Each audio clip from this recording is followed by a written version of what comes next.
Sharp versus Dawes in our previous class. So I think we left at the bit where we were looking at the essentials of a valid meeting. So we talked about that we said that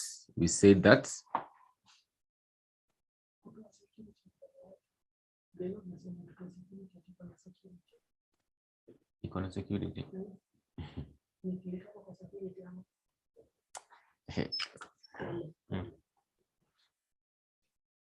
Okay, just a minute.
So sorry about that. So we said the essentials of a valid meeting, that the meeting should actually be convened by the proper authority, So number 2, we said there should actually be what we call a notice. Number 3, we said that there should actually be what we call a quorum. Number 4, there should be a proper person as the chair, and we went into details with regard to these particular essentials. And the last one, which we are just to look at, minutes should actually be maintained. Minutes to be maintained.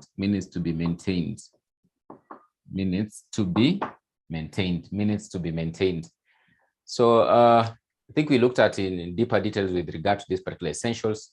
So I do not actually want to repeat again. So I think you can be able to remember what we looked at. So the last thing that is actually very important, we need to look at it, is actually minutes should actually be maintained at the company meeting. So sometimes they could ask, what are the contents of these particular minutes? So if they ask for such, just know that there are normal minutes you've learned about in English, in your English study, for example, in your English study, that when you have minutes, what you start with is basically the place and time, or basically the place or where the meeting was actually held, and also the time and actually date. Then of course you go to the persons who are actually present. So members, maybe if it is a general meeting, the members who are actually present at that particular meeting. Those who are absent with maybe apologies. Then on those ones present, you clearly indicate who was the chairman, who was, for example, the secretary in such a case. Then the agendas actively discussed in the meeting will actually also be listed in the minutes. Then at the end of it all, the minutes will actually be signed by the chairman of the meeting and also the secretary of the meeting. So that is basically what you'll actually be able to get in the minutes of company meetings. Just the normal format of minutes, that these minutes will clearly indicate the date and time and the place where the meeting was actually held, those who are actually present, those who are absent with apologies. They'll clearly indicate who was the chairman among those ones who are actually present, who was the secretary among those ones who are actually present. Then, of course, you go to the active agendas, basically the actively discussed agendas at that particular meeting. Then at the end of it all, we are saying that any minutes, basically you'll see they have been signed by the secretary. And of course, also they have been signed by the chairman of the meeting.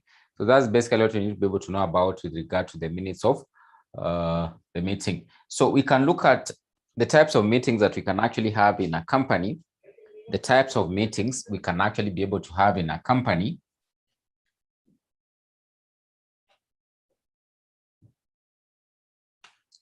So we can have what we call an AGM, or in full, an annual general meeting. Then you can just have a normal meeting, or basically just a general meeting of the company, general meeting of the company. Number 3, we can have what we call a class meeting, a class meeting. So these are the types of meetings we can have in a company. Number 4, we can have what we call a directors meeting, or a board of directors meeting, directors meeting.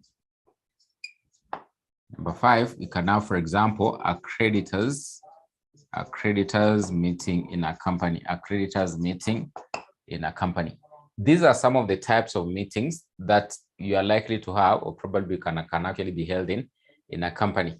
So the most key ones to be able to understand is, especially there, this AGM, general meeting, and also a class meeting. So when you talk about an AGM or an annual general meeting, it is a meeting that is normally held once each and every year by the company. So it is a meeting as per the requirements of the statute to be held once each and every year by the company. So as per the Companies Act, or as per the statute laws governing regulations of operations of companies, it is a requirement for a company to hold this particular meeting each and every year. So it is normally a meeting that is normally held once each and every year by the company. Another thing to know about the AGM, it is mostly held within a period of 6 months after the end of the financial year. So what are we saying? We are saying that this is a meeting that is normally held once each and every year by the company as per the requirements of the statute, or as per the requirements of the Companies Act. So if you look at the Companies Act, basically it requires that this particular meeting is mandatory to be held within a year, or in each and every year in the existence of the company. So we are saying that most companies prefer to hold it within a period of 6 months after the end of the financial year. So for example, if the financial year actually ends maybe in June, most probably this meeting will be held between July and actually up to the end of the year, which is actually December. If basically the end of the financial year of the company is actually December, probably this meeting will likely be held in January up to around June the coming year. So what are normally the active agendas? So this one I think we tackled in a particular question that was asked by one of our friends here, that what are the active agendas that are normally discussed at an annual general meeting? So what are the active agendas that are normally discussed at an annual general meeting? At the AGM, we said that at the AGM, so the agendas at an AGM,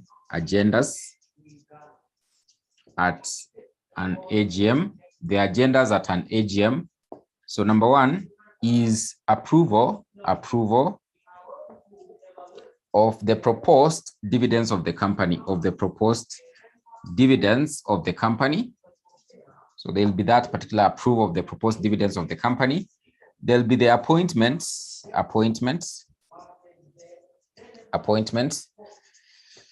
and removal of the company auditors. Then also there'll be the appointments and removal of the company directors, So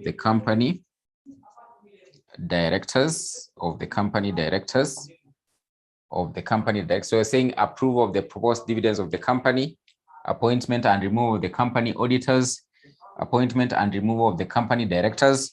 Then number 4, approval of the annual accounts of the company, approval of the annual accounts or books of accounts, approval of the annual accounts or books of accounts of the company. Then maybe the last one, any other matter as per the notice convening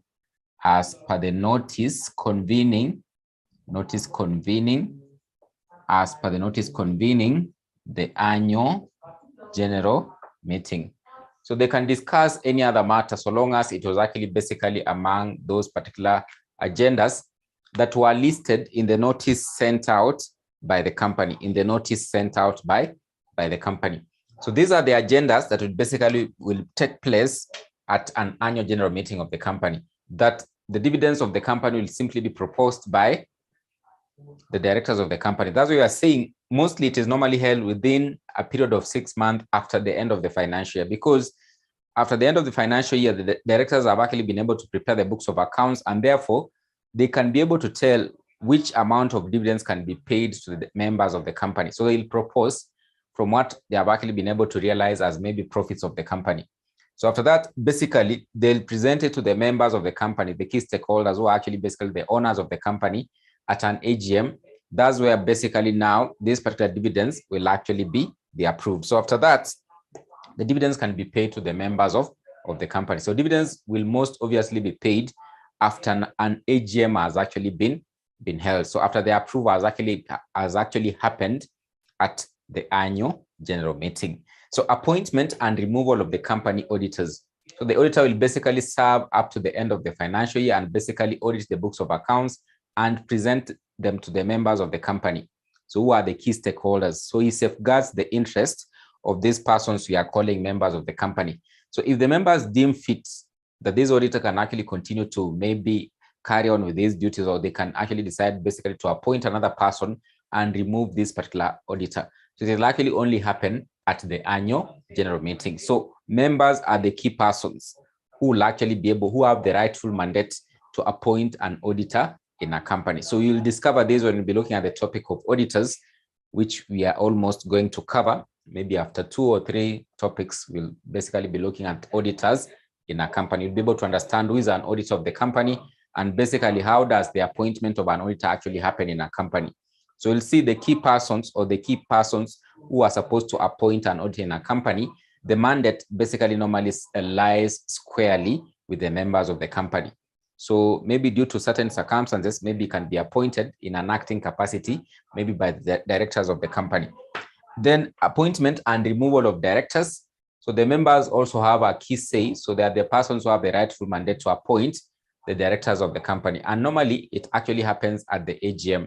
Maybe under exceptional circumstances or under special circumstances, the board of directors can actually appoint a director to in an acting capacity until the next AGM. Because you can't wait for the AGM yet, there's a vacancy in the board of directors, or basically a director who's supposed to be appointed to provide expertise to the board. So they'll basically appoint someone in an acting capacity until the next AGM. So they can't wait for the AGM.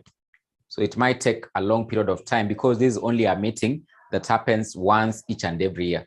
So therefore, since you are saying this can only happen at the AGM, they won't wait for the AGM. They might actually decide to appoint a director in an acting capacity. But generally, the persons who have the rightful mandate to appoint directors in a company are normally the members of the company, or basically the owners of the company or shareholders at an annual general meeting. Approval of the annual accounts of the companies. Why have we said that this meeting happens at the end of the financial year? The books of accounts have been prepared, they've been audited by the auditor, and therefore now the members, who are the key stakeholders, who are the owners of the company, are the ones to approve these particular books of accounts. So it will basically happen at the AGM. That's why it happens 6 months after the end of the financial year. Any other matter they deem fit can be discussed at this particular AGM. And of course, it has actually clearly been indicated in the notice convening the AGM, can also be discussed at the annual general meeting. So any other matter that is actually of importance to the company that is supposed to be discussed at the AGM can actually basically happen at the annual general meeting. But of course, these are the key agendas that will happen at an annual general meeting. So they could ask such kind of a question, and we saw it last time. So it can be tested in the exam. So what are the agendas at an annual general meeting in a company, an annual general meeting in a company? So the proper notice to convene this particular meeting is normally actually 21 days. So basically there should be at least a notice of 21 days as per the requirements of the Companies Act or as per the requirements of the statute. So if you are issuing the notice today, it basically means that the notice basically should actually be maybe within 21 days. So after maybe 21 days, that's when the meeting can actually be held, So that is what we mean by an annual general meeting. So we are saying we have another meeting. It is known as a general meeting. So if we have an AGM that happens only once each and every year, certain matters might not actually wait for the AGM. So it simply means that there might be other meetings in a company. So these other meetings in a company, which are not actually an AGM, basically will be termed as just being general meetings of the company. So they are just general meetings of the company. So pressing matters can't wait for the AGM to happen. So the company can actually be able to convene what we call a general meeting and simply discuss and actually resolve these particular matters. So any other meeting in a company, which is not an AGM, or basically that is normally held in a company, which is not actually an annual general meeting by the members of the company, it will be termed as being a general meeting of the company. It will be termed as being a general meeting of the company. So it is any other meeting in a company other than the AGM convened for the purpose of discussing matters of urgency in the company, which can't wait for the AGM. So it will be termed as being a general meeting. So this one can be convened anytime, can actually be convened anytime, so long as there's something that is actually very important to be held or basically discussed in the company. What the board of directors can actually be able to do is just to convene this general meeting and of course discuss the matters that are actually at hand in that regard. So any other item which is not among these ones can actually be discussed at the general meeting. So maybe you can say some of the matters could actually include, for example, change of articles. It can be discussed at the AGM. Change of the name of the company, it can be discussed at the general meeting of the company. So change of articles at the general meeting of the company can basically be discussed.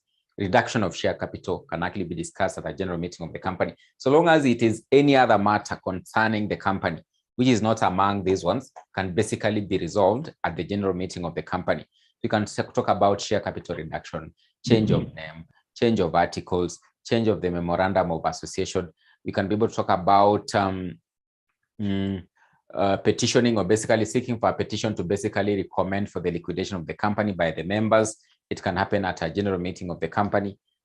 So anything that is actually not among these ones can actually be discussed at the general meeting of the company. Any other matter or any other agenda that is of importance to the company can be discussed at the general meeting of the company, so long as it's actually not among these key ones, which must actually basically be discussed or actually approved at an AGM. That is what we mean by a general meeting. So it is any other meeting in a company which is not actually an AGM, to discuss any matter of urgency or any matter of importance which is urgent in the company. So it will be discussed at the general meeting, which can be called anytime during the year. Anytime during the year, it can actually basically be called by the board of directors for the members to be able to resolve matters concerning the company. Then we have a class meeting. So a class meeting, as I had explained previously, so it is simply a meeting that is actually held by members of a class of shares. So, and I emphasized on what is actually a class of shares. I explained it severally in our last class. So a class of shares is basically whereby we say shares of the same class if they have what we call similar rights. And of course, if you remember the topic of shares, we looked at different classes of shares. We said you can have ordinary shares, you can have preference shares. It simply means that the holders of ordinary shares enjoy what we call similar rights in the company, that basically they can decide as to how much they are going to get as dividends in the company. So at the AGM, they can decide how much they are going to be paid as dividends. So they are the persons who carry the main business risk, or basically carry the main risk for the business, So they are the equity holders. So they are entitled to basically, let's say, for example, all the residues of the company in case the company is actually liquidated. So when you talk about members being of a class known as ordinary shares, we mean they have what we call similar rights. So a class of shares is simply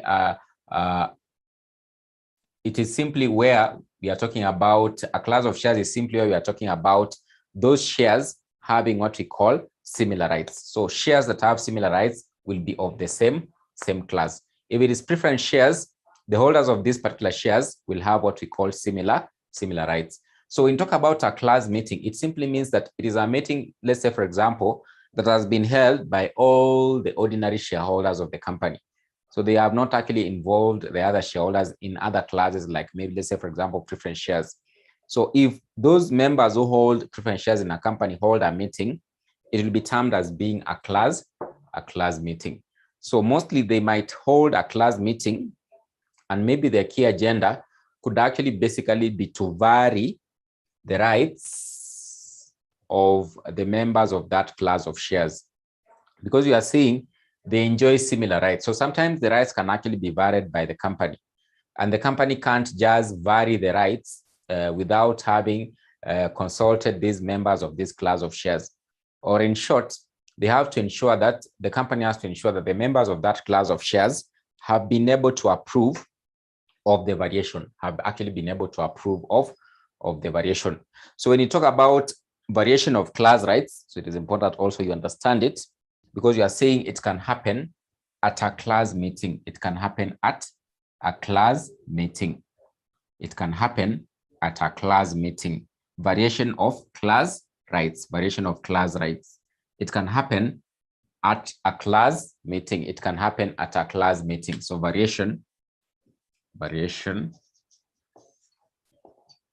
of class rights. Variation of class rights. So what we mean by this, so as we've said, that members of the same class of shares will enjoy what we call similar rights. So if it is preference shares, they are saying it is 6% preference shares. It simply means that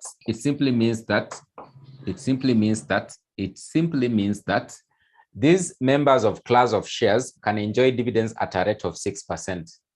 So if the company is to vary these rights, let's say, for example, if the company wants to change and vary, let's say, for example, from 6% to 5%, they cannot just do it without having to consult the members of this class of shares. So there'll be a procedure to be followed to vary the class rights, from basically getting dividends at 6% to 5%. So that's basically an example of what you're talking about, variation of class rights. So when you're talking about, for example, the voting rights of ordinary shareholders in the company, if these rights are to be varied by the company, it can only be approved by members of that class of shares. So they must actually be able to approve of it before the company can proceed to vary the rights of that class of shares. So in this case, if the company is to vary the rights or the class rights of a class of shares, or the rights of a class of shares, it simply means that the members of that class of shares will convene a class meeting. So they will convene a class meeting, and at that particular class meeting, they'll be able to pass what we call a special resolution. They'll pass a special resolution. What is a special resolution? A resolution that is basically approved by a supermajority, or at least 75% of the members who are supposed to attend and actually vote at such kind of a meeting. So those members who have a voting rights of 75% who are supposed to attend and actually vote at such kind of a meeting. So we've said this, the company cannot just vary the class rights. It has to consult the members of that class of shares. Therefore, a class rights variation procedure has to be followed. So once that one actually happens, they consult them. What will happen? The members of that class of shares will convene a meeting known as a class meeting. At the class meeting, they'll pass a special resolution to approve the variation, So it means that that variation can only be approved or can actually sail through if at least 75%, those who have the voting rights in that particular class of shares, have been able to approve. If it is approved by 55%, this is not quite enough to approve the variation. The variation won't sail through. The company won't proceed and actually carry the class rights variation. So they won't basically change the dividends from 6% to 5% because it has not actually been approved by the required percentage of members who are supposed to vote at such kind of a meeting. It has been approved by 55%. It is not the super majority required because you are saying it requires a special resolution. 55% is still majority, but of course it is not enough majority to approve such kind of a resolution. So the company won't proceed. But if it is actually approved by 75%, approved by a special resolution, it simply means that that will actually be quite okay, and the company can actually be able to proceed and vary the dividends from 6% up to 5%. So that is what will actually happen in case the variation is to happen. The members of that class of shares will convene a class meeting. At a class meeting, a special resolution will actually be passed to approve the variation of class rights. Once that one has actually happened, the resolution basically will be provided, or basically will be filed with the company. Then once the company gets that particular approval of members in that particular class of shares, they can proceed and do the variation of the class rights. So that is what will actually happen. So however, those basically who are actually minority members in that particular class of shares, so at least 15% can object. You can see 75% have approved, but of course you are remaining with a minority of 25%. So out of this 25%, at least 15% who are actually minority can petition the court and actually stop the variation. What you mean by petitioning? They'll simply present to the court the reason as to why they feel that even though the majority members in that class of shares have approved, as the minority, this is basically what we have to propose, or basically we have to give the court to object to the variation. So you are saying the minority still have a window. Because 75% have approved, you are remaining with 25% who are actually minority. They still have a window to basically stop the variation. How do they stop the variation? They petition the court. When you talk about petitioning the court, they provide evidence to the court as to why they are objecting to the variation of dividends from 6% to 5%. So basically, the court will look at that particular petition. Why are they objecting to that variation of dividends from 6% to 5%? So if the court basically sees the petition to basically be valid, the court will basically give out an order to stop the company from varying the class rights. So once basically they have petitioned and they have won in a court of law, the court can give out an order to stop the variation from 6% to 5%. So maybe the majority in that class of shares have colluded to basically now vary the rights of the members in that particular class of shares, but the minority still have a window. What is the window? The window is they can be able to petition the court and of course object to the variation. If the court deems fit, they can actually basically be able to give out an order to stop the variation of class rights. Once that one actually happens, the company won't proceed to do the class rights variation. So hope you've gotten it very clearly, because they could test in the exam, what is the procedure of variation of class rights? The teacher said that before the company varies the rights of a class of shares, they have to consult the members in that class of shares. The members in that class of shares will convene a class meeting. At the class meeting, they'll pass a special resolution. What is a special resolution? A resolution that must actually be approved by at least holders of voting rights of 75% in that class of shares.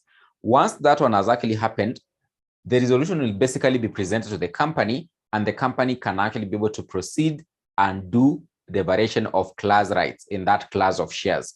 So the teacher is saying, for example, to vary the dividends from 6% to 5%, the company will proceed. However, the minority in that class of shares, still have a window to object to the variation. How do they do it? This is how they'll do it. They'll petition the court. When you talk about petitioning the court, they provide evidence to the court as to why they don't want the rights to be varied.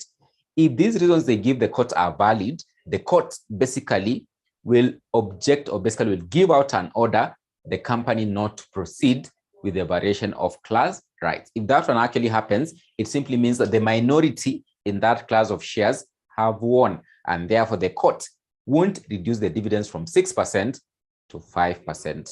So that's what we mean by a variation of class class rights. You need to get it very clearly. So it might actually be tested. So directors meetings. When we talk about directors meetings, this is simply basically a meeting of the board of directors of the company or the directors of the company.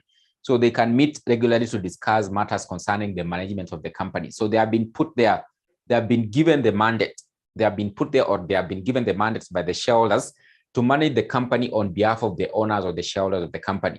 So basically they might meet frequently to discuss the matters concerning the company in terms of basically ensuring the company is maybe successful, operating successfully, it is able to compete with the other players, maybe in the same industry. So it basically just discuss matters concerning the management of the company. So that's what we mean by a directors meeting. So not much you need to be able to know deeper about directors meeting. So most probably, maybe the question they could test is basically what I've seen. It has been tested. They have asked, what is the contents of minutes of a board of directors meeting? So as I've told you, minutes are just minutes. So nothing unique about our meetings minutes.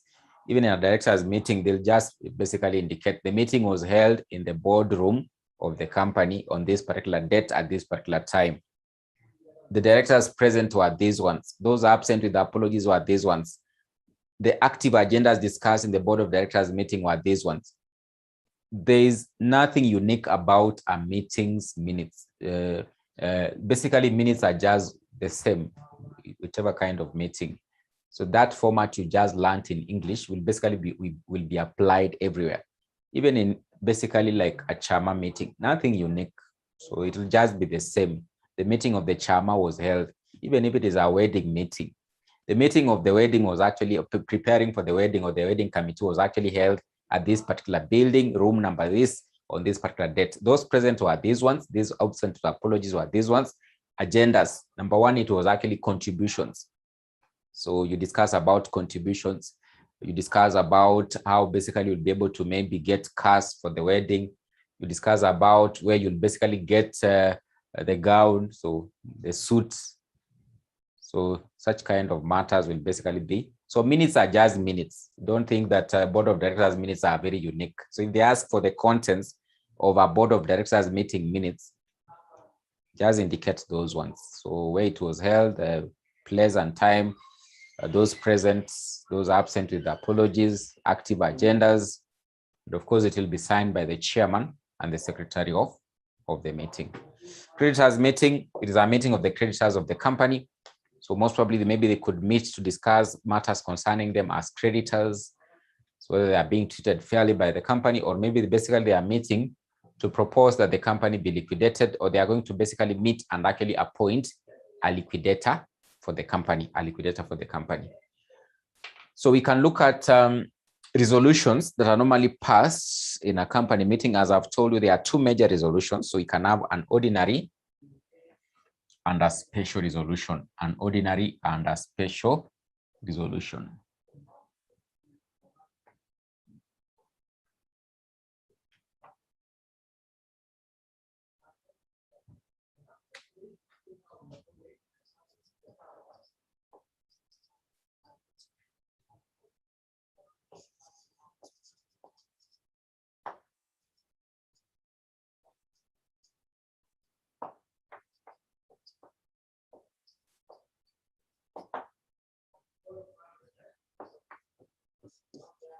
When you talk about resolution, these are simply decisions that are normally undertaken or basically approved at a company meeting. So they are simply basically decisions that are normally approved at a company meeting. So when you talk about an ordinary resolution, it is simply a resolution that actually requires what we call a simple majority to approve. A simple majority simply means so long as it is 50% plus, 50% plus is quite enough to approve such kind of a resolution. So an ordinary resolution is one that will be approved by a simple majority. A simple majority, we mean 50% plus. A special resolution is one that the teacher has talked about, for example, under that case of class meeting, that requires a supermajority, or basically at least 75% of the voting rights, or members who hold the voting rights of at least 75% to be able to approve such kind of, it is one that requires at least members who hold voting rights of 75% of at least 75% to approve. So it is one that requires at least members who hold voting rights of 75% to be able to approve. When you talk about an ordinary resolution, so some of the matters that just require an ordinary resolution, so most of them are the ones we've talked about under the AGM. For example, approval of the annual books of accounts, so just requires a simple majority, so nothing so much special about it. When you talk about, for example, in this case, appointment of directors and reappointment of directors, it just requires a simple majority. Appointment of auditors just requires a simple majority. So it doesn't require a special resolution. Approval of the annual dividends just requires a simple majority. It doesn't require a special resolution. So those ones that require a special resolution include, for example, change of name. So change of name requires a special resolution. Share capital reduction, share capital reduction, share capital reduction.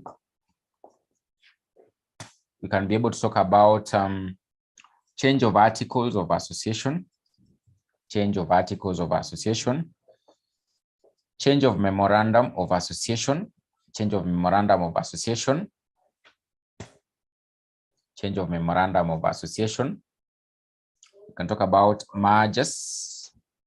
You can talk about acquisitions, matters to do with acquisitions of the company, acquisitions of the company,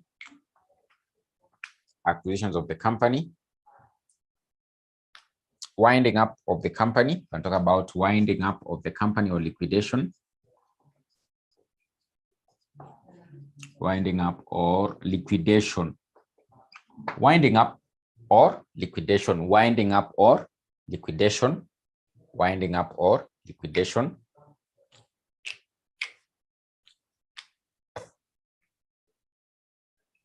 So these are some of the matters that require what we call a special resolution. So change of name will require at least 75% of the members to approve. Share capital reduction, at least 75% of the members should actually be able to approve. Change of articles of association.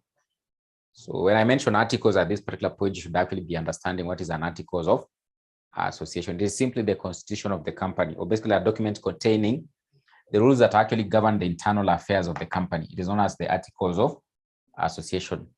Memorandum, it talks more about the company to the outside world. So it basically has what we call the name clause, objective clause, and all those other clauses, like, for example, share capital clause. Mergers, if the company is to merge with another company, it must actually be approved by at least 75% of the members of the company. Acquisitions, if the company is to be acquired, or basically be acquired or purchased by another company, so it must actually be approved by the majority of, super majority of the members.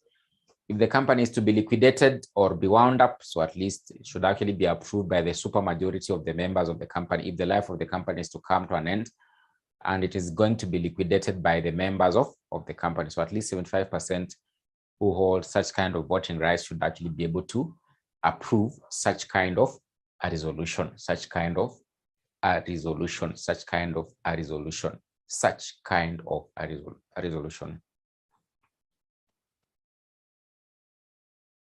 So that is the end of this topic. That is the end of this topic. I want us to start the next topic, which is directors. Yes, you have a question. When you talk about 75% of the majority, I'm not getting you clearly. I don't know. I'm not getting you clearly. Unanipata sasa? Yes, now I can get you. Speak audibly. Okay. So when you talk about 75% of the majority, yes, do you mean they hold 75, like their vote, the number of shares they own, or the number of people in that meeting should be like 75%? They have a voting right. What I mean, they have a voting rights of 75%. Per person. They have a voting rights of, not per person, cumulatively. Okay. Cumulatively, they have voting rights of 75%. Not that one person holds 75% of the, because you as a person, you can't hold 75% of the shares of the company. At least cumulatively, you'll find that, you know, it could be like, let's say, for example, a million members of the company, So this one has 10 shares. This one has 20 shares. This one has maybe 60 shares. So cumulatively, if you basically combine your voting rights, it simply means that you are controlling 750,000 out of a million. For example, if the company has one share, just one share, which is actually at 1 shilling, constituting to basically a total share capital of a million. So it simply means that those who are controlling at least 75%, 750,000 cumulatively, if you combine those members' voting rights, you'll find that they are controlling 750,000 out of a million. So they are the ones who can be able to approve a special resolution, not a single member. So cumulatively, if you have several members like a million and you have one share each, totaling to a million shares. So those who are controlling 750,000 shares out of a million shares. So they are controlling 75% of the voting rights. So they can be able to approve a special resolution. Okay, thank you. I hope I'm clear on that. Yes, thank you. Sawa. I have a question too. Yes, you can ask. Under the special resolution that the requirement or circumstances under which special resolution can take place. There's that question that is in the past papers last year. Yes. Explain 7 requirements necessary for the passing of a special resolution. So I thought for this question, for the requirement, one requirement, I think it is the 75%. So maybe if you can just highlight on the other requirements, that's one. And then let me just have a look at the question. You said the question is in the last sitting. Let me just September 2021 question. Just read the question again. It says.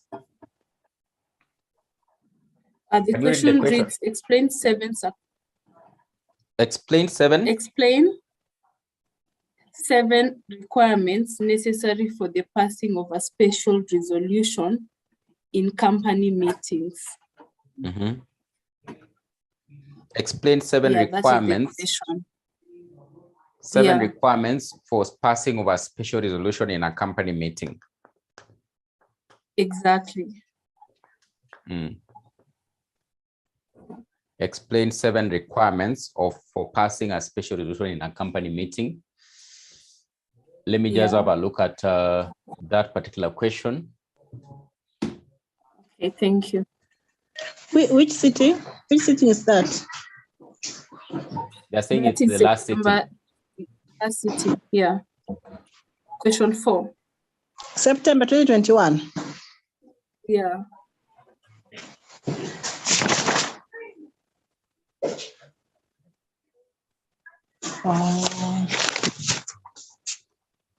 Yes, September. Explain 7 requirements necessary for the passing of special resolutions in a company meeting.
It is question number?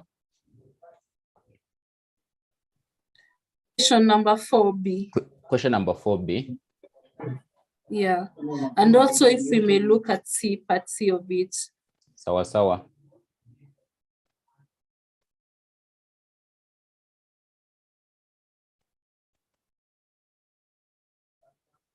So explain 7 requirements necessary.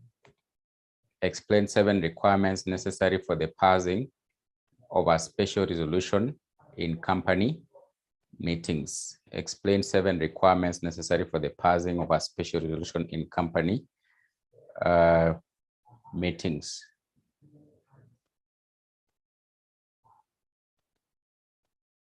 Then part C, highlight 3 conditions which a company that is giving a notice of a general meeting through the company's website is required to comply with. So the requirements that a company is giving a notice through the company website is required to comply with.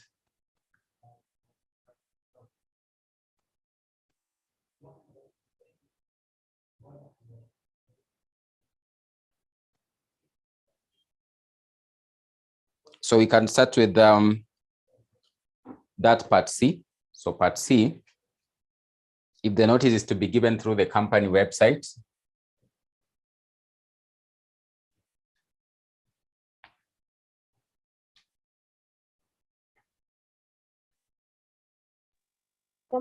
Part C.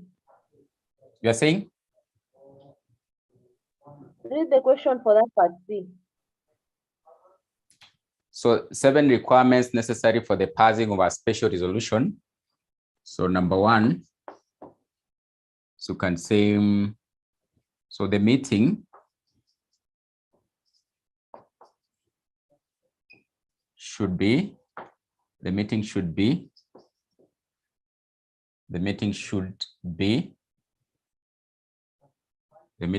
convened by the proper authority. Then number 2, the notice convening the meeting. So this part B, the notice convening the notice convening the meeting. The notice convening the meeting should indicate. The notice convening the meeting should indicate that a special resolution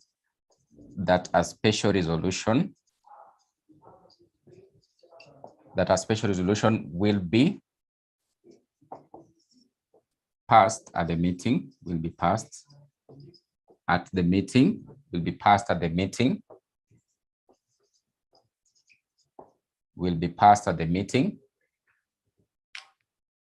i.e., so here you can put i.e., the board of directors.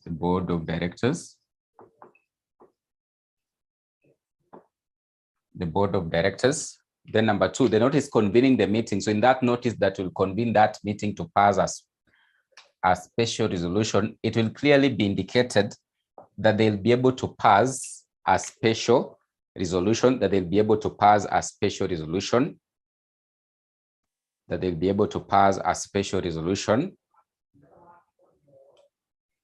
Then number 3, the matters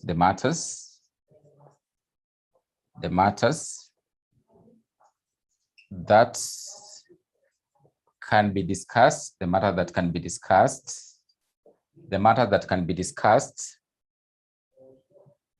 or you can simply say the matters that can be approved,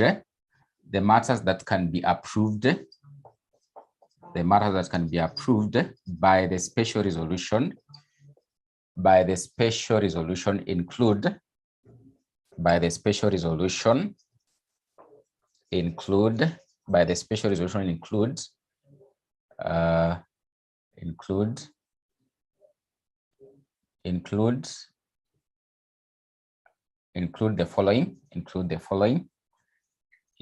the following. So you can mention those ones we've just indicated, include the following. So you can use dashes. You can say, for example, change of name of the company, change of name of the company, change of name of the company. You can talk about change of articles of association and memorandum of association, change of articles of association and memorandum of association. You can mention another one, let's say, for example, mergers and acquisitions, mergers and acquisitions, mergers and acquisitions. You can talk about liquidation of the company or winding up of the company, liquidation of the company or winding up of the company. Then you can be able to talk about number 4, the resolution should be approved,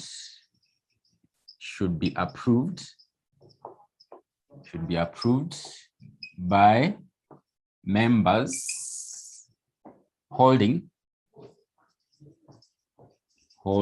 at least 75% of the voting rights of the company, and have a right to attend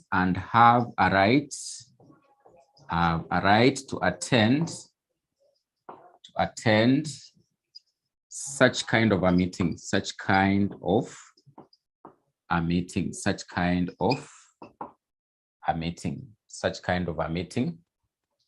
So you've said the meeting should be convened by the proper authority to pass the special resolution. So the meeting that is passing that particular special resolution should actually be convened by the proper authority. Then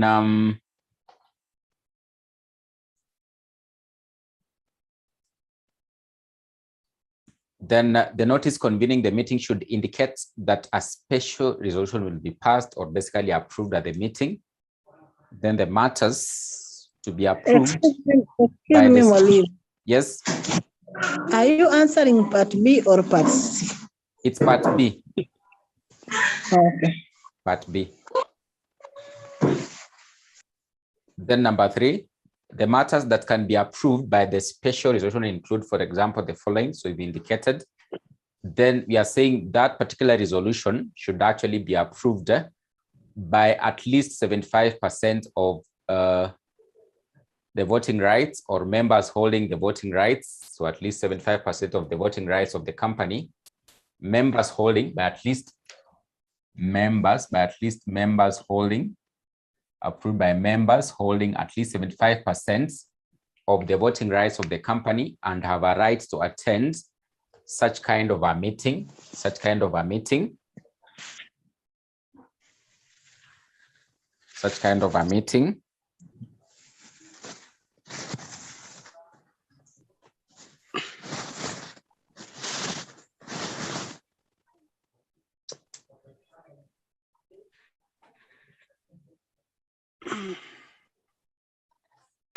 Mwalimu, can you also talk about the minority, the 15% not petitioning the resolution?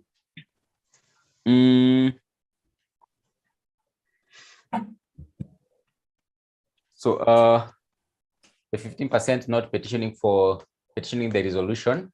So maybe what you can say, so maybe number 5, you can say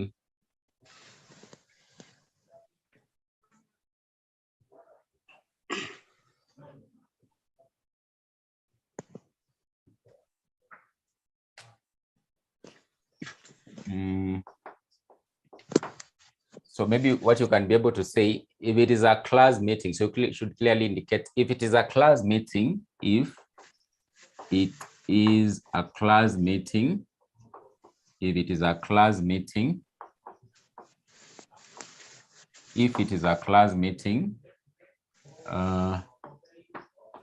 to vary the rights of members,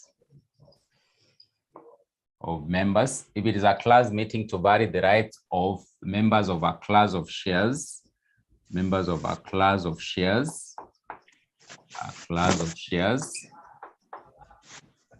class of shares, the resolution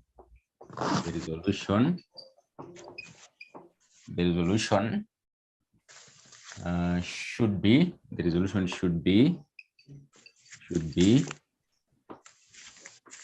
approved. It should be approved by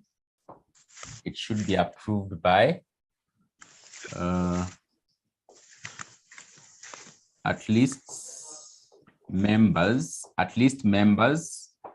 holding 75% of the voting rights in the class of shares, the voting rights, although minority, I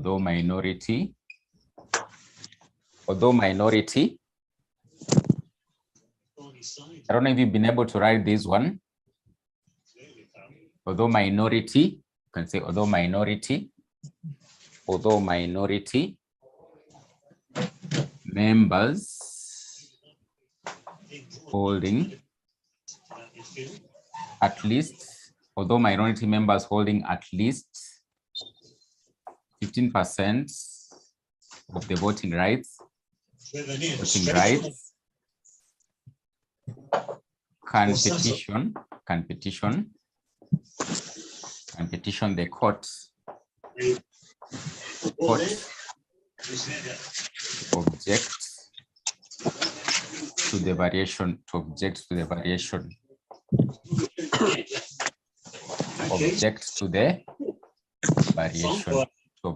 variation. Then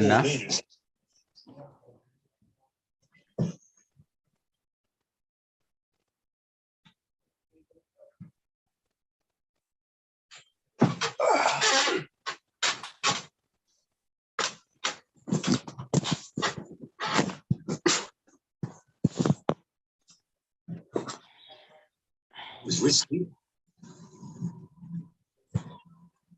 She made the interception, lunging in at least one boot. There's someone making noise. You can mute yourself. You can just mute yourself. I think it's Simon.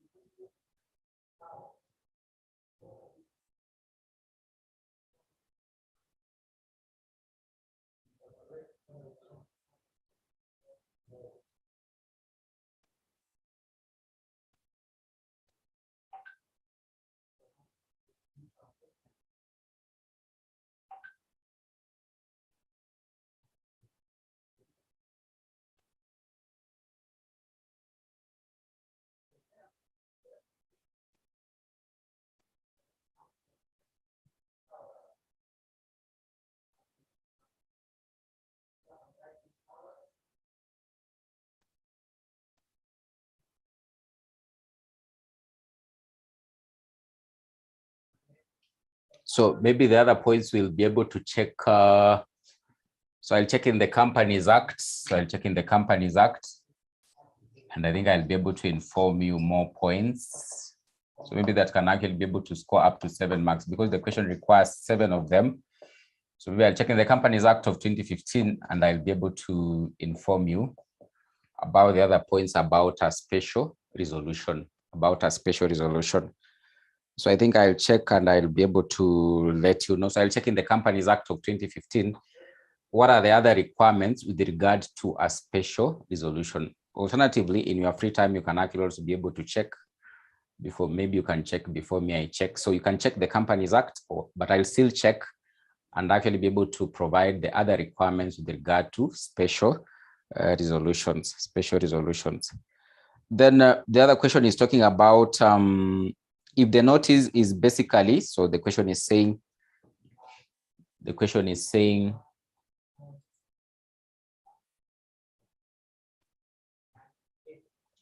talking about,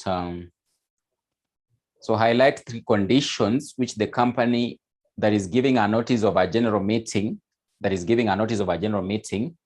through a company website is required to comply with, So maybe we can be able to provide the answer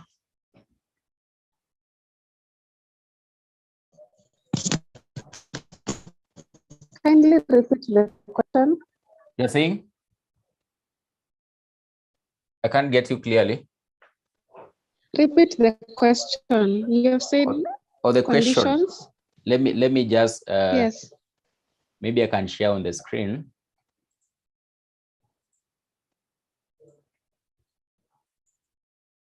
So the question is here. It is question number 4C. Highlight 3 conditions which a company that is giving notice of a general meeting through a company website is required to comply with. Is required to comply with. Is required to comply with.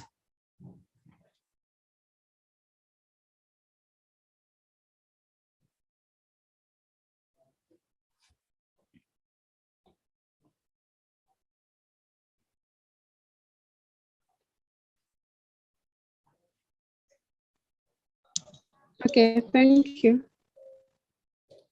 So the first one, so maybe you can write.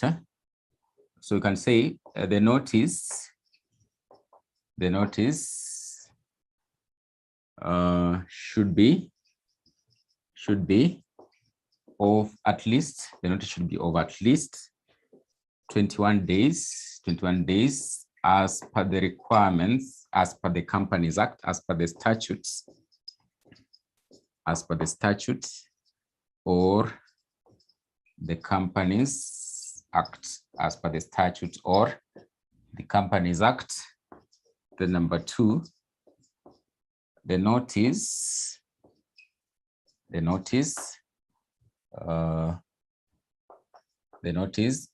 should clearly indicate, the notice should clearly indicate the date, time, place, and agenda of the general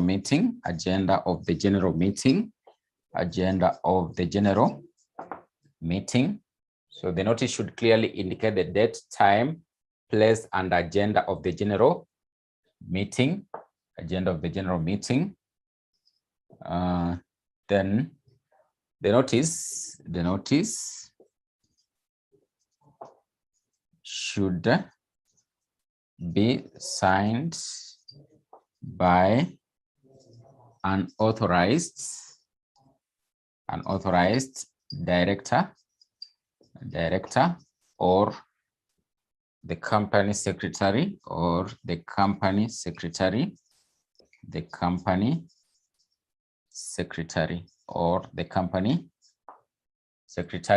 So you're saying the notice should be of at least 21 days as per the statute or the requirements of the Companies Act. The notice should clearly indicate the date, time, place, and agenda of the general meeting. The notice should be signed by an authorized director or the company secretary, or the company secretary.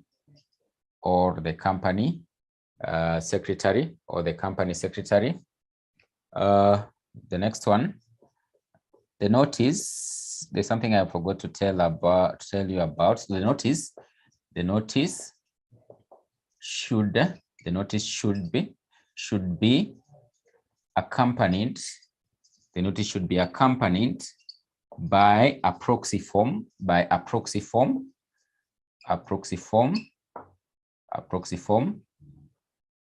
for shareholders, a proxy form for shareholders not able to attend the general meeting,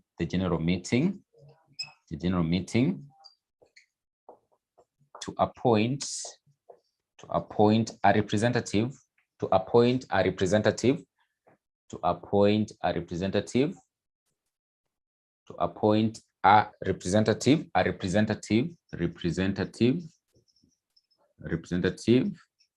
or proxy. So a proxy is a person who can be able to represent a member of a company in case you are not actually able to attend the meeting. So what normally happens is that when the company is giving out a notice for a meeting, they'll be able to give what we call a proxy form accompanied by that notice. such that you as a member of the company, you will be able to fill out that proxy form and clearly indicate maybe you won't be able to attend the meeting. Then before the meeting actually is held, quite early in advance, you can present the proxy form to the company that this is the person who will be able to attend, and actually I'll be able to guide him on how he'll be able to vote or approve on the matters concerning the company. So if you're not actually able to attend, you can be able to maybe fill out that particular proxy form. So maybe they can use a search engine, or basically they can put there something that can be downloaded, like a form that can be filled out, or maybe they could allow you basically just to fill it online, and actually be able to send it to the company, so that the company can actually be able to get the information instantly and know who will basically be able to represent you as a member of the company, as a member of the company, as a member of the company. So that is basically what the company should actually be able to ensure in case they are basically giving out that particular notice. So these are the requirements of any notice convening a meeting in whatever way, in whatever form that the company is using to be able to convene the meeting, whether it is in a newspaper, whether it is maybe they are doing a radio announcement. So they should ensure that they are doing those radio announcements within a time limit of 21 days before the meeting. Then the notice, of course, anywhere, if it is in, even if it is in a newspaper, it will clearly indicate where will be when will the meeting be held, what will be the time, and what is the place. Is the meeting going to be held at KICC? So what will be the agenda at the meeting? The notice should actually be signed, or basically they'll clearly indicate who is basically convening or has been given the right to be able to undersign or ensure that he signs on behalf of the company to ensure the notice is seen as being authentic. So if you look at the website, you can see the notice is actually very authentic. They'll be able to accompany the notice with a proxy form. So that proxy form basically will give you a right as a member of the company to be able to appoint a proxy or a representative to represent you in case you are not actually able to attend the meeting. You are not actually able to attend the meeting. You are not actually able to attend the meeting.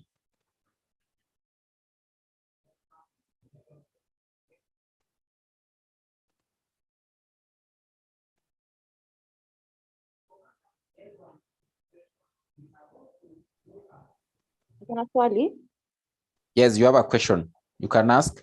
Yes. When you said for Nini, you said 25%. You are not audible. Just be audible. The 15% can petition for objection for verification of Nini of shares, India. Variation of class rights. Can petition for variation of class rights. Yes. So is that specifically for variation of class rights alone, or any other resolution of the hold meeting, and any other special resolution if more than 25%, more than 15% of the minority shareholders can petition to object against any other resolution apart from class rights? No, only class rights.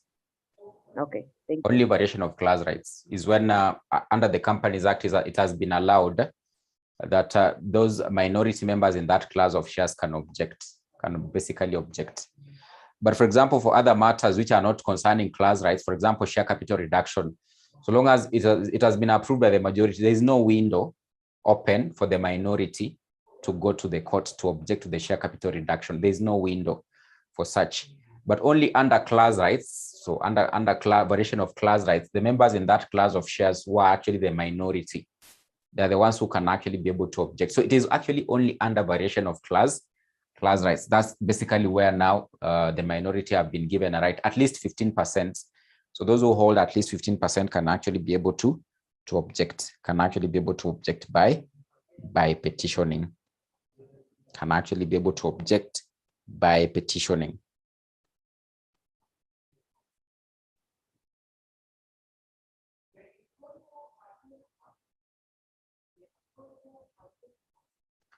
So I think we can proceed unless there's another question you've come across.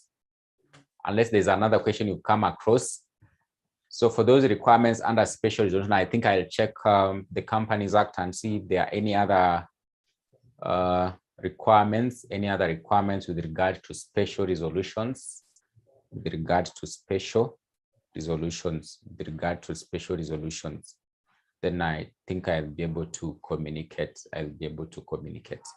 So I think we can start the next topic. We can start the next topic of directors. We can start the next topic of directors.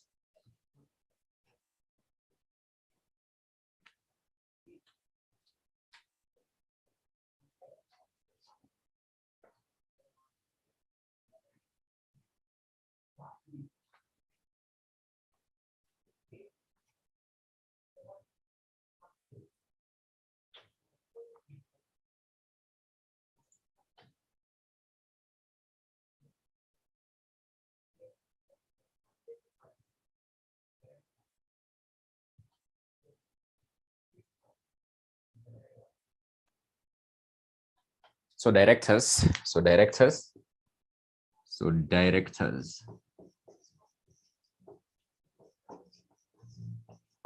So what you need to know under this topic is who is a director of a company, who is a director of a company, who is a director of a company,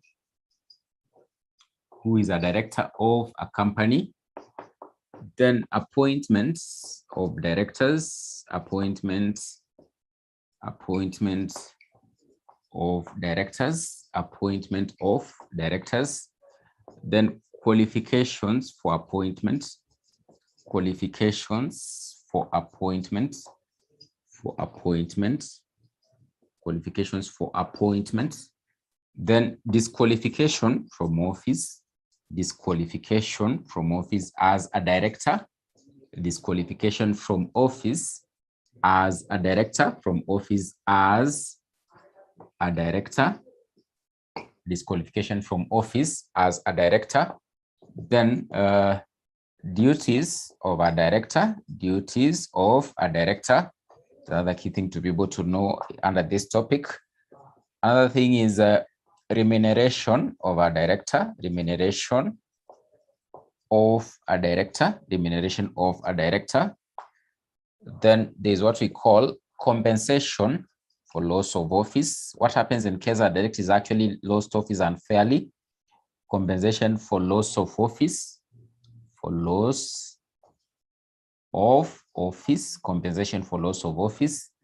Then the last thing we'll be able to learn about is what we call insider dealing, insider dealing, or what we call insider trading, insider dealing, or what we call insider trading, insider dealing, or what we call insider trading, insider dealing, or what we call insider trading. So when you talk about a director of a company, so a director of a company is any person who can be seen to oversee the overall management, or basically the overall management of the company, or oversee the overall operations of the company. Such kind of a person will basically be termed as being a director of a company. So under the statute or under the Companies Act, a director of a company is any person who has been given the mandate or has been mandated to oversee the overall management or the overall functions of the company or the overall processes of the company. Such a person will be termed as being a director of a company. So it simply means that in certain places, this person might not actually be having this particular title we are talking about, a director. But so long as this person can be seen to oversee the overall management, or basically the overall oversee the overall processes of the company, such a person will actually be termed as being a director of a company. So maybe he can be given a different name, but so long as he's overseeing everything in the company, has been given that mandate, for example, by the owners or the shareholders of the company. And even if he doesn't have this particular title, a director, under the law or under the Companies Act, such a person is normally termed as being a director. So the title is not actually important as per the law or as per the Companies Act, so long as the person is overseeing the overall operations of the company. Then under the law or under the Companies Act or the statutes, he can be recognized as being a director of a company. Another thing to note is it doesn't matter whether it is actually in an acting capacity all those actions by the director, the company can actually be held responsible or culpable. So in such a case, the director will act as an agent of the company while the company is the principal. Even if it is actually in an acting capacity, those actions that were taken by the director will basically be presumed that they were being carried out while him or her, he was actually a director of the company. So it doesn't matter whether it's actually in an acting capacity or actually not, so long as basically you are in that office and you are actually overseeing the overall operations, then under the law, you'll actually be recognized as being a director of a company. That is what we mean by a director. So we've said the key point to note here, the title is not important. Under the Companies Act, a director is defined as any person who is actually able to oversee the overall management or the overall processes of the company, overall management or the overall process of the company. Such a person under the Companies Act or under the statute will be termed as being a director, will be termed as being a director. That is what we mean by a director. So as you can be able to realize, the company won't just function. So there must be some managers there, those top guys. So they'll be termed as being directors. They should be there to oversee the functions or management of the company. So we have the appointment of directors, the appointment of directors. So you as a person, you can be able to find that you've become a director in a company under several circumstances. For example, in this case, you could actually be a first-time director. You can actually be a first-time director. You can actually be a subsequent director, subsequent director.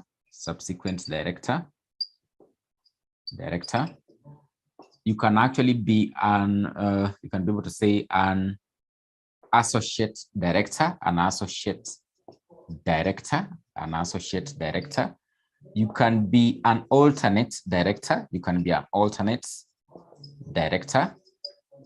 You can be maybe become a managing director. You can become a managing director in a company, a managing director.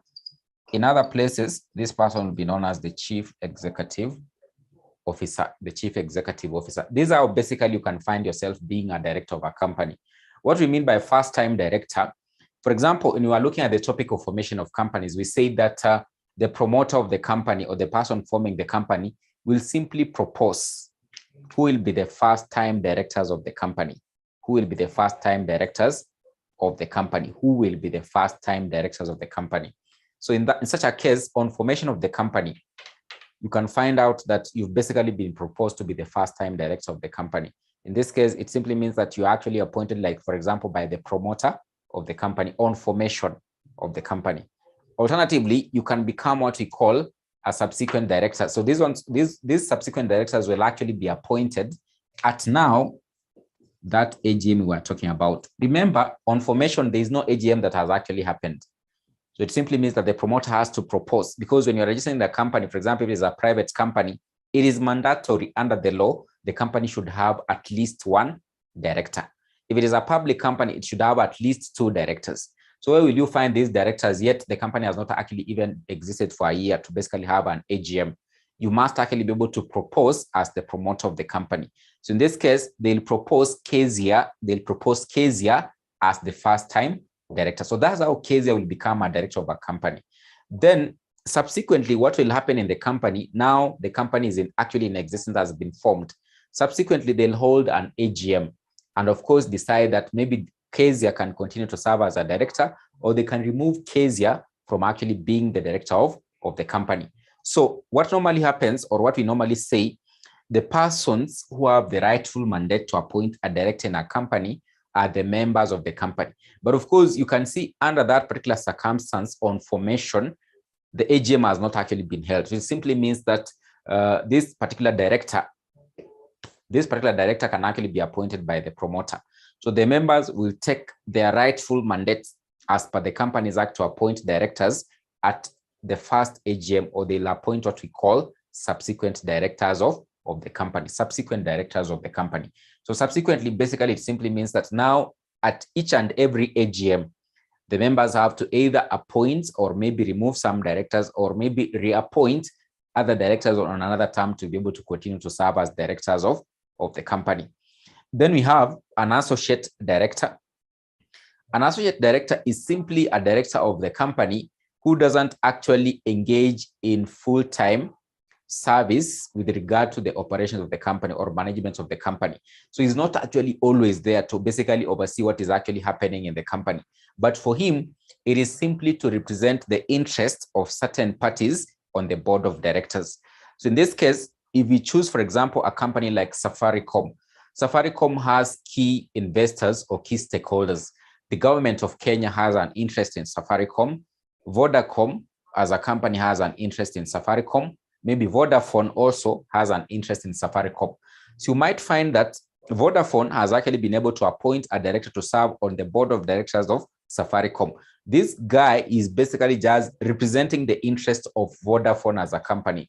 So he will be termed as being an associate director. So it is simply a director who basically represents the interest of certain parties on the board of directors. Such a director does not actually basically engage himself in the full-time management of the company. So he basically maybe just attends the board of directors meetings from time to time. So he'll actually be known as an associate director. That director appointed by Vodafone to sit on the board of directors of Safaricom will basically be termed as being an associate director. So you can be able to find yourself being a director in a company as an associate director, and that is what we mean by an associate director. We can have an alternate director. Something can actually happen, something can actually be able to happen, something can happen. So repeat the meaning of a first-time director. A first-time director is that director who will actually be appointed by the promoters of the company. At this particular point, when I mention a promoter, you should actually be able to understand who is a promoter. Under formation of companies, we indicated, or basically we clearly said, a promoter of a company is someone who basically undertakes to form a company and set it up as a going concern or to exist for the foreseeable future. Formation of a company is a process. A company does not just come into existence from anywhere. It is a process. That process is normally undertaken by the promoter. One of the duties of a promoter is to propose who will be the first-time directors of the company. So those first-time directors of the company are the ones who can be appointed by the promoters of the company on formation. Because most obviously, when you are going to register your company, the register of companies basically require, for example, if it is a private company, you have at least one director. If it is a public company, you have at least 2 directors. Where will you get these directors? Yet you've not actually even held the first AGM. So you can just propose as the promoter that these persons are the ones who will basically be the directors of the company. So the first-time directors, so we are saying in this case, for D, you can actually be able to become a first-time director by being proposed by the promoter of the company. Alternate director. Who is an alternate director? An alternate director, you might find that sometime maybe there's a director who is serving on the board of directors who is not actually able maybe to even attend the board of directors meetings, maybe due to certain circumstances, maybe illness, or maybe he's basically out of the country to engage in other matters. So it simply means that he's not actually able basically to attend the board of directors meetings. He can actually be able to appoint someone to be able to represent him or to sit in for him while he's actually away, or maybe on medical leave, or maybe due to illness or due to other factors, he's not actually able to come for the board of directors meetings. So it simply means that he can actually appoint someone to represent him on the board of directors. That particular director will be termed as being an alternate director. Managing director or chief executive officer. So this one mostly will actually be appointed by the board of directors. So they'll be able to choose someone who has expertise or knowledge on how he can actually be able to manage the affairs of the company. This one is the one mostly who will be engaged in the full-time management of the company.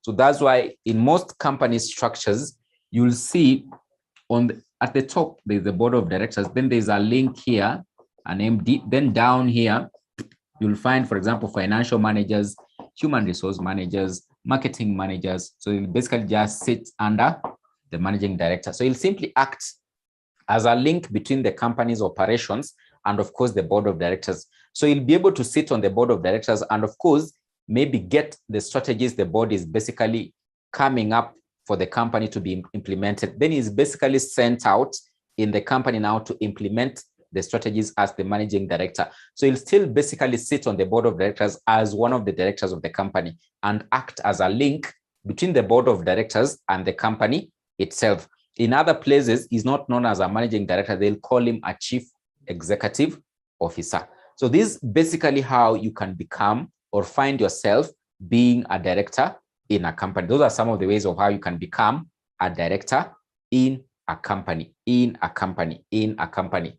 So appointment of directors, as we've said, that's how it can happen. Maybe you can be a first-time director. You are actually appointed by the promoters. You can be a subsequent director. Maybe you're appointed by the members at the annual general meeting. You can be an associate director. You can actually basically be an alternate director or maybe be a managing director. But of course, the key point here, the teacher is actually stressing, is that the persons who basically have the rightful mandate to appoint a director in a company are normally the members of the company, because members are putting their directors to be able to manage the company on their behalf, because they are not there always as investors or owners of the company to run their affairs. So therefore, they'll be able to appoint persons to manage the company on their behalf. So simply, they'll be able to appoint directors to oversee the functions or basically operations of the company. So members of the company are the ones who basically have the rightful mandate to be able to appoint a director in a company. That's why even under meetings, we've said in the annual general meeting, there'll basically be the happening of whereby we are having appointment, reappointment, or removal of directors at an annual general meeting, So what are the qualifications? What are the qualifications before you can become a director of a company? What are the qualifications? There are normally just 3 key qualifications. Number 1, you must have attained the age of majority, that is 18 years. Number 2, basically, you must have taken up what we call qualification shares. Then number 3, you must have not basically been declared to be bankrupt. So bankrupt means basically you're not actually able to meet your obligations. And of course, your creditors have actually been able to go to the courts. So your assets basically have maybe been taken up by a receiver who basically has seized them on behalf of your creditors. So you have to pay for all your liabilities. So if the court declares you to be bankrupt, it simply means that you are not qualified to be appointed to be a director in any company. Then of course, also if you've not attained the age of 18 years, you won't be appointed. So you're saying the qualifications, you must have attained the age of 18 years. Number 2, you must have not been declared to be bankrupt by a court of law. Then number 3, you must have taken up what we call qualification shares. What are qualification shares? Qualification shares, this is what we mean by qualification shares. What we mean by this, we are saying that when Kezia basically becomes a director, either as a first-time director or basically as a subsequent director, Kezia must actually be able to take up some shares in the company as per the requirements, for example, under the model articles. So it simply means that when you become a director of a company, it is a requirement you take up some shares in the company. So we say that financial prudence requires that when you become a director in a company, you take up some shares or you become a part owner. Because in this case, if you are making decisions, basically you are making them on behalf of all the shareholders of the company. So for you to make prudent decisions, then you must be a part owner. You must be one among those ones you are making decisions on your behalf. So when you become a part owner, basically you are likely to make prudent decisions, because in this case, you'll just be like the other shareholders. So you must actually be able to take up what we call qualification shares, which should actually be taken up within a period of 60 days, or sometimes we say 2 months, 60 days, or sometimes we say 2 months. So kindly repeat the meaning of first-time director. So I think I've repeated. Could you repeat on the meaning of qualification shares? Could you repeat on the meaning of qualification shares? Qualification shares are shares that must be taken up by a director, basically when he's actually appointed as a director of a company. So a director of a company will be required to take up some shares in the company. He must actually become like a part owner of the company. So those shares he takes up will be known as qualification shares. So they are normally shares taken up by a person appointed as a director of a company. Then what you need to note about that, it is that under the model articles in the Companies Act, it is a requirement these shares should be taken up within a period of 60 days or 2 months. So lazima uzichukue within zile umepatiwa, lazima uchukue within a period of 60 days. Maybe you can pay for them or acquire them within a period of 60 days. So those shares you take up, you as Kezia, when you become a director in a company, so this company is known as Safaricom, when you become a director there, they'll require you to take up some shares there. So once you take up the shares, it simply means that they'll be termed as being qualification shares. So they should be taken up within a period of 60 days, within a period of 60 days.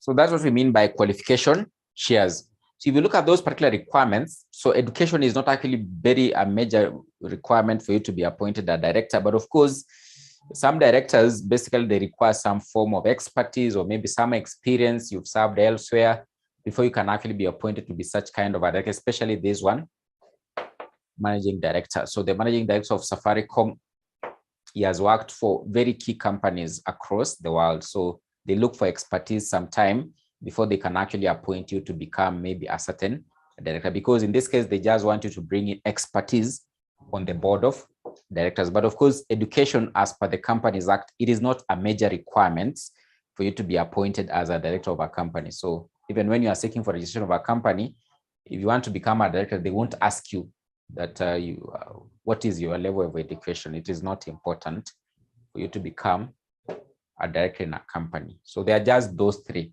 So you've said you've taken up the qualification shares, you've actually been able to attain the age of the majority, that is 18 years. So then you've not been declared to be bankrupt.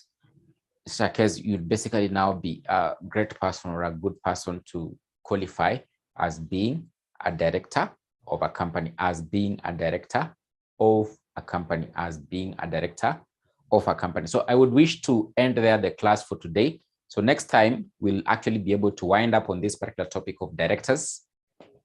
But of course, we look at a few questions here and there, and see how it is actually tested in the exam, so that we can actually be able to see how far we can actually be able to go. So after this topic, we'll start the topic of company secretary. Company secretary is actually very short. Maybe probably in the next class, we'll actually wind up with it. It's not that long. It is not that long. So the next topics are not quite long like the first ones there. So that's what I was telling you. If you miss a class, probably you're likely to miss like a whole topic. So you should actually be very consistent from right now up to the exam time. So if you miss a class, probably you'll miss like the whole topic, because the next topics are not that wide, but of course they have key points you need to be able to note, because you might find that the topic is not that wide, but there are small areas you need to actually be able to understand very, very properly. So for example, they could ask, what is the requirement with regard to qualification shares of a director of a company? So basically you need to define what are qualification shares. Then of course, clearly state that they should be taken up within a period of 60 days as per the requirements of the model articles under the company. So you might find they just test such a small area, and of course they put there, like for example, 3 marks. So if you have no clue what is qualification shares, then basically you might actually lose those particular marks, even though if the topic is not actually that wide. So even though if the topic is not that wide. So unless there's a question, so you can ask a question at this particular point, because me, I would wish I ended the class there. Yes. I have a request. You have a request? Yes, I have a request. Could you send the videos for the previous 2 classes? I missed them. For the previous 2 classes? Yes, I think I recorded them. I recorded them, but I recorded them. So what I'll do, I'll tell the guy who normally compiles the videos to share with me. Then I can be able, I'll push for him to be able to share with me. Then I think I'll share. I think I'll be able to share. Probably let me see this weekend if he'll be able to provide me with the videos. Because most of the time I'm not in the studio, so just once in a while. So, but I'll talk to him to give me the links. Then I can assist maybe those ones who are not actually able to attend. So what you do, you remind me, you can just inbox, you remind me, because I might forget. Just remind me so that also I push for the video to be shared with me. Then I can share the link with you. Okay, thank you. Mwalimu, even this one, I joined in a bit late. You joined in, this is Winnie. You joined in late. Yes. So I think this one also will be, the good thing I've recorded from the start. So I think I'll also ask for the link to be shared with me. Then I can share. All right, thank you. Edna has a question.